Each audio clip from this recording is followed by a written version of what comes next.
45. Cassandra terbaring di kamar utama setelah tadi Anna memanggil dokter pribadinya.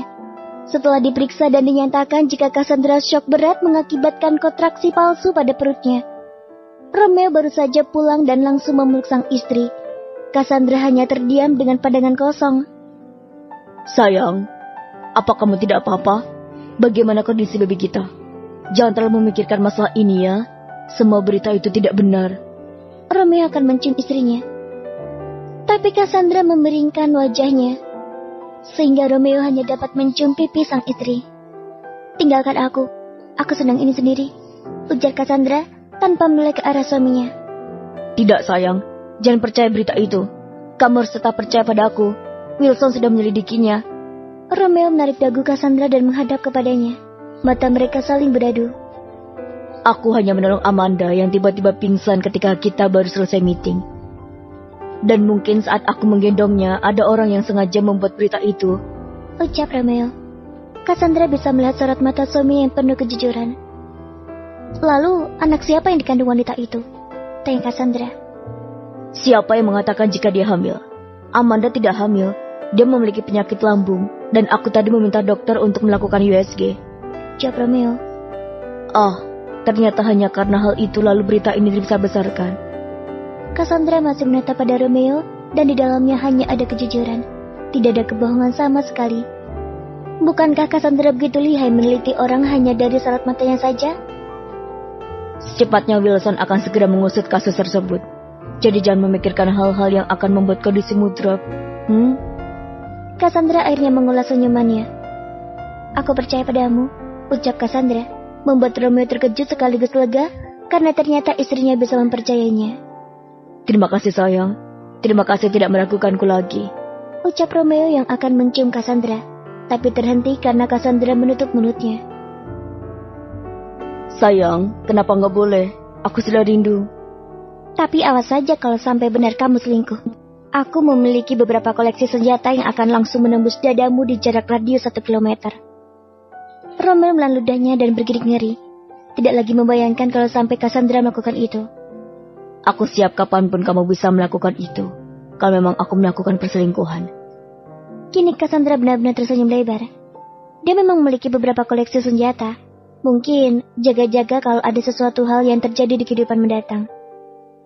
Sebentar sayang, di mana ponselmu? Tanya Romeo. Tuh, di meja. Memang kenapa? Romeo tidak menjawab pertanyaan Cassandra. Dia mengambil ponsel milik istrinya, kemudian membuka ponsel itu. Lihat sayang, ternyata Wilson bekerja dengan bagus. Romeo menyerahkan ponsel itu pada Cassandra. Memangnya ada apa? Dia berhasil menghapus semua berita tersebut dan sekarang sedang menyelidiki situs alamat penyebar berita itu. Cassandra bangun dan mengambil remote di televisi. Lalu dia menyalakan televisi yang berada di kamar mereka. Sepertinya berita itu memang sudah dihapus. Lihatlah, tidak ada berita itu lagi di channel manapun. Romeo senang dengan kinerja Wilson.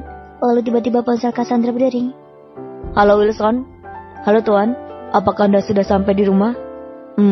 Iya, ada apa? Kita berhasil mengetahui siapa dalang di balik kasus ini. Jadi sebaiknya saya ke sana sekarang. Cepat ke sini.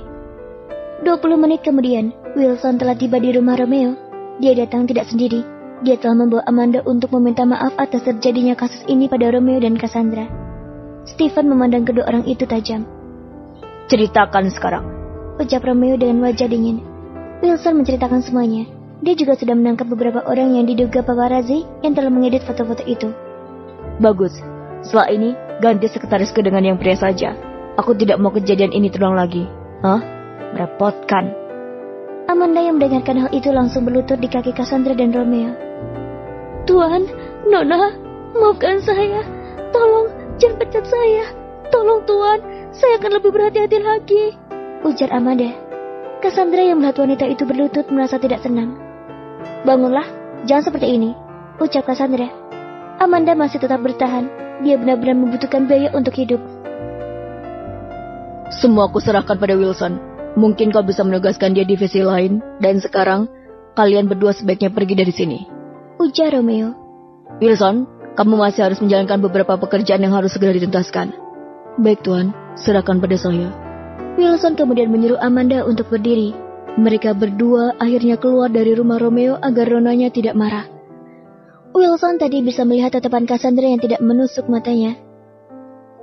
Aku tidak menyangka, ternyata pilihanmu benar-benar cantik, ketus Cassandra. Tidak sayang, kamu lebih segalanya. Aku tidak pernah menatap wajah para wanita yang ada di sekitarku. Aku hanya menatap ke arahmu. Cassandra mencebikkan bibirnya. Meskipun begitu, dia tahu kalau Romeo memang bukan tipe pria playboy yang suka menggoda wanita. Sudahlah sayang, sebaiknya kamu beristirahat lagi. Aku akan menemanimu sampai besok. Aku benar-benar merindukanmu dan calon baby kita. Ujar Romeo membawa istrinya ke dalam pelukannya. Tapi tidak ada tengok-menengok lagi.